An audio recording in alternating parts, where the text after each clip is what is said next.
მოგესალმებით, დღეს ჩვენ ვისაუბრებთ ვირუსულ ინფექციებზე და მასთან დაკავშირებულ ისეთ საკმაოდ ხშირ პრობლემაზე, როგორიც არის ყელის ტკივილი, რასაც ჩვენ ხშირად ვეძახით ხოლმე ფარინგიც ან ფარინგოტონზილიც. ეს არის ძირითადად ხახის და ნუშურა ჯირკვლების ანთება, ანუ ვირუსით განპირობებული ანთება, რომელიც სწორედ გვაძლევს ამ ტკივილის შეგრძნებას და იმისთვის, რომ ჩვენ მივახციოთ მაქსიმალურ ეფექტურობას, ძალიან მნიშვნელოვანია, რომ ებრძოლოს სწორედ ვირუსით განპირობებულ ანთებას.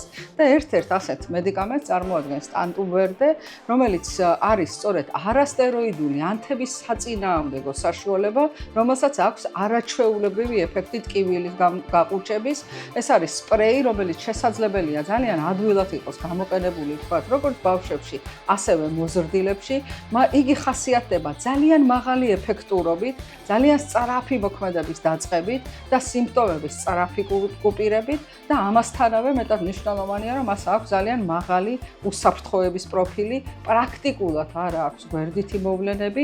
ეს არ არის მხოლოდ ტკივილგამაყუჩებელი მედიკამენტი, ის ერთის მხრივ აყუჩებს ტკივილს, მაგრამ მეორეს მხრივ უშუალოდ ახდენს ანთების საწინააღმდეგო მოქმედებას და ამიტომ მისი ეფექტურობა არის ძალიან მაღალი. ტანტუმვერდე, როცა ყელი ტკივა, როგორც მოზრდილებისთვის, ისე ბავშვებისათვის. გამოყენების წინ გაეცანით ინსტრუქციას. გვერდითი მოვლენების შესახებ დეტალური ინფორმაციის მისაღებად მიმართეთ ექიმს.